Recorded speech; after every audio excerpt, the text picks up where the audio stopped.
Hey everybody, Jake here from Bearded Gear, and I'm ready to do my full review on this wonderful little knife. This is the Civivi Elementum, and I picked this up from Rivers Edge Cutlery for a couple of reasons, really. Primarily, I've heard so many good things about this knife for so long that I decided it was finally time for me to try one out myself. I also hadn't owned any Civivis personally before. I'd given some as gifts, and I have family members who own them, so I'm familiar with their knives and had a good perception of their quality, I feel, but I just hadn't owned one personally. So, like I said, picked it up from Rivers Edge Cutlery. As always, with Rivers Edge Cutlery, it was super fast, super easy, and they made the whole thing very pleasant. So, this one is in D2 blade steel. That's kind of the basic steel for them. And then it's in the Brown Micarta handle scales. So we've got D2 up front, Micarta scales over what I believe are just stainless steel liners. I'm almost 100% positive that they are. They're really hollowed out, very skeletonized liners. Like they really took out as much material on those as I think was reasonable. And then we've got a loop over deep carry pocket clip, which is coated black to match the rest of the hardware, which is all coated black. I think it's got a good look to it, having the satin blade, the black hardware, and the brown micarta. The micarta, it's funny, I've carried this knife a few times, well, quite a few times at this point. It's been in my possession for probably like 3 weeks now, something like that. It's long for me to be doing my full review. So I've had plenty of experiences with it at this point, but I've carried it quite a bit, and I've noticed when I've carried it like a couple of times in gym shorts or like jogger pants and I've gotten like really sweaty, the side that's up against my body, it's like cleaned all the oils out of the micarta with my sweat, so it looks kind of whitish right now, whereas you'll see this side looks darker. This side just hasn't had the sweat to wash it. So this knife has been in pocket a fair bit, but it cleans up nice, and it's still going strong. So I guess I'll just kind of break down how I feel about this knife, what my thoughts are about it, and we'll go from there. So the most important thing I think to mention about this knife, it's not always the most important thing for me with a knife, in fact it rarely is, but the price on this one is what makes it impressive. Because this was, I think, $52. They're like $50 for the D2 version. And then they also make, I don't know if they're regular production or sprints or exclusives or how they do it at Civivi, but I've seen some in S35vn, and they have a bunch of different handle materials, and even the S35vn ones are still, I think, like $75 or something. Very inexpensive for, in my opinion, what you are getting.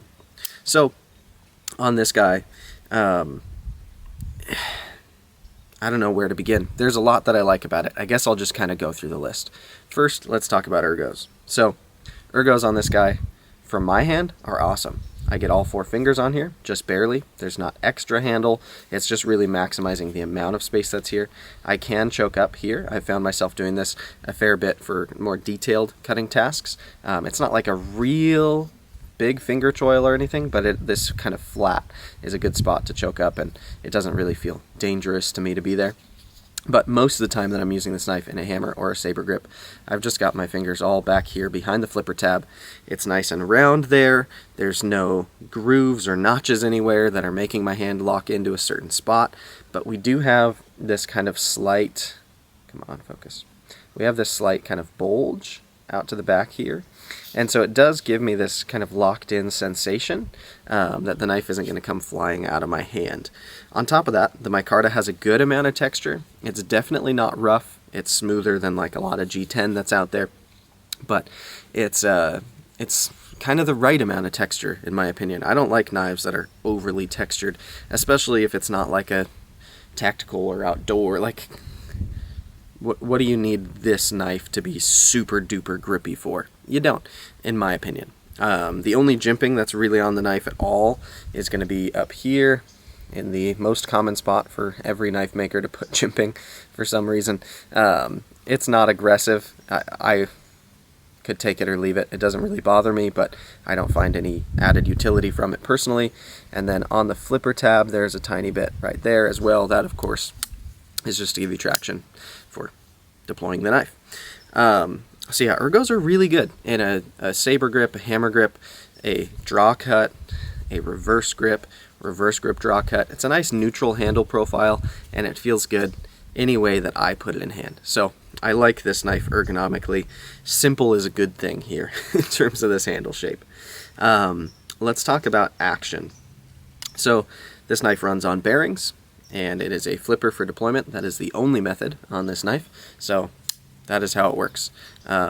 It's pretty smooth. It's not like stupid drop shutty or anything, but it deploys nice and hard, locks up reliably. This isn't like a fidget dream knife, but it's not bad either. Yeah, I don't mind sitting and playing with this knife. In fact, I've done it quite a bit, and it's not like exciting to me to play with, if that makes sense. Like, there are a lot of knives that I've experienced at this point. I own a lot of knives at this point, and in the sea of knives that I both own or borrow and have experienced in general, this one is not special in terms of deployment. But when I sit and fidget with it, it's a fun knife to fidget with. It's smooth, everything feels nice. I'm not ever failing on deployment. I can push button it, it's fine. I can light switch it, it's fine. It just deploys well, and it does what a deployment on bearings should. It flies out and it locks open. Sorry, I just got something in my eye, I think. Anyway, action is good. I would prefer it, frankly, if there was also like a hole I could spidey flick. That's my favorite way to open a knife. That would be great, but it's fine without it. I've seen some people do those little like clamp-on thumb studs on here and stuff. I'm not going to do that, but it's an option from what I've seen. So yeah, action is good. Ergos are good. Let's talk about carry. So this clip is fantastic, in my opinion. I love loop over style deep carry pocket clips, and this one is excellent at being a loop over style deep carry pocket clip. It's just really, really good. It goes all the way to the butt end of the knife, which is exactly what I want. It's got a good amount of retention while still being easy to put in and out of pocket. The way it rides against the micarta on this clip side, it's very smooth in and out. It's pleasant to put in and out of pocket. It stays where you want it. And this knife is fairly slim in this direction. It's not exactly long in this direction. It's fairly slim in this direction. It's a compact little bugger. It's not like lightweight. That's such a subjective term. What's light to you? I don't know. I have felt knives this same size that are drastically lighter, but also plenty that are much heavier. I would say it's toward the lighter end of the spectrum with how internally milled out it is. It's weird. I do feel like maybe it's because the blade stock is not super ultra thin, or maybe this micarta is just a little bit on the heavy side. It's just funny when I look inside and I see how skeletonized those liners are.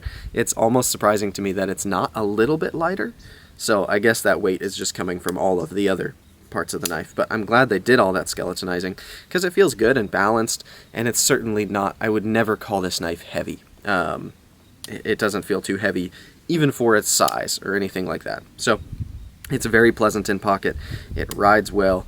It goes in and out well. And it's just, for me, every time I've carried it, frankly, it's been a secondary. Or I've been going somewhere literally like in gym shorts, and I've clipped it on my waistband, kind of where a primary would go, but like in my waistband. Just, I don't know if you guys ever do that. I do that a lot if I'm in gym shorts because I don't trust tossing things in those pockets. So on black gym shorts, it's nice to just have a nice black clip, and I've just slid it into my waistband, kind of, I don't know, 3 o'clock on my body. And that's the times when it's gotten really sweaty because it's just running up against my underwear. But yeah, it's been very pleasant to carry there, back left pocket where my secondary usually goes, and those are really the only places I've put it, and it's been great for either one. So yeah, carry is very good. Let's talk about cutting. So this blade is quite good. I can see why a lot of people like this knife, not only because of all the things I already mentioned, but its performance too. So D2 blade steel is not something that excites me one iota at this point, but at $50, It's totally acceptable. If you ask me what other blade steel I'd rather see at $50, maybe like 9CR18 MOV, I feel like I've seen perform better. Maybe 14C28N, but D2's fine. At $50, no complaints really. So the way this blade is done is where it really shines. It's a nice hollow grind, and the blade stock, like I already showed, isn't overly thick, but it's not thin either. This does feel like a plenty capable knife. I'm not really worried about doing relatively hard use EDC tasks with it. And we've got a nice flat up here, but then we've got a good hollow grind. And the hollow grind is just done excellently. And it translates to a great cutting profile. It is nice and thin behind the edge, and out to the tip it remains relatively thin. It gains just a little bit of meat, but we do have this top swedge up here as well. So I've found, like, in piercing tasks, this blade does awesome. It's got a tip that I find is precise enough for the type of tasks I want to do with a little EDC knife like this. And I've just been really, really impressed with the profile of it and how they've taken this D2, which is, again, acceptable here, and they've made it really good for this knife. This profile and this geometry would do well on 8CR13 MOV or 440C. Like, any of these steels that you find at this range, I find it's almost more about how good the blade is actually done, because I've found in this range there are quite a few knives at this point. The $50 price point in the EDC knife world, folding knives, is very saturated. There are a lot of options. Even just within Civivi there are a ton of options, but there's a lot of kind of competition there right now, which is a good thing. It's pushing the envelope, and it's getting us, the users, better materials for lower prices, and that's all good. But I just find that there's a lot of knives in this price point that, if they're getting good materials onto them, they're not really doing their best with those materials once they're on the knife. Let me give you a couple of examples, and I don't want to, like, drag anyone through the mud, but this is just to illustrate why I think this blade is so good. So the Kershaw, what was it called? Bare knuckle carbon fiber Sprint that I had. It was my brother's. I borrowed it to review, and that knife had, it's either M390 or 20CV blade steel. I think it was M390, and it had a carbon fiber show scale, or it was carbon on both sides? I think it was. Anyways, the carbon fiber had voids in it. There were quite a few voids that were small, but were there in that carbon fiber.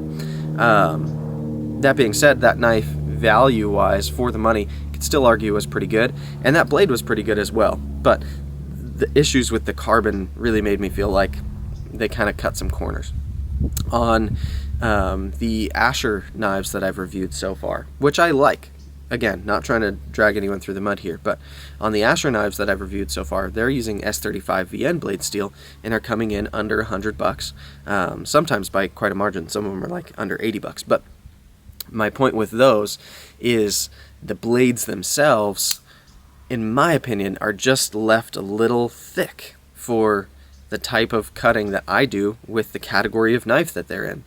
Now, some people don't mind what I would consider to be poor geometry on a blade, but once you do a lot of cutting and you start getting into the minutia of knives and the different profiles of blades and what a couple of degrees really does on an edge, it just, I don't know. When I cut with this compared to the Asher Silva, that frame lock that I reviewed that I borrowed from Lefty EDC, when I compare this blade to that blade, even though that one is an S35vn, which is objectively a much better steel than D2, at least in my opinion. I say objectively and then I say in my opinion. It's always a slippery slope when you're talking steels because people get real butthurt for some reason. Anyways, S35vn is better than D2. Do I like S35vn? Not really, but it's better than D2. That blade in S35vn is less effective at cutting than this blade in D2 because of this nice hollow grind, because of the profile, how thin they're able to get it behind the edge. That makes this knife, it should be, I haven't sharpened it yet, but it should be easier to sharpen because there's less meat behind the edge. I'm fighting less steel. It's just, the geometry does a lot on knives, and if you're interested in learning more about that, I'd say definitely start paying more attention to people like Alex Steingraber from Steingraber Performance Knives, or Gerald from Outpost 76, Tom Hosang from Tom Hosang Outdoors. These people who are testing knives and who are talking about sharpening and edge geometry and steel performance and all of these things, there's a lot to it. And I'm by no means an expert, but I can say that this knife cuts better than a blade in better steel that isn't ground as well. That's probably where I should have started, because that sounds pretty simple, but that's how we got here. Evidence that I don't plan these videos out, I just talk. Anyways, I really like the Elementum. I find it goes well in my hand, the action is pleasant, it carries very well, it cuts very well. I would say in the $50 knife range, I can see why this one is so highly recommended and has been reviewed so positively by so many people. I'm just, I guess, adding my voice to the masses on that one. I really enjoy this knife. I think it does well. And so I guess that'll be that. But this is the Civivi Elementum in Brown Micarta and D2 blade steel, and I quite like it. It is also a knife that I recommend if you're looking for a $50 knife. It's very good. Thanks, guys.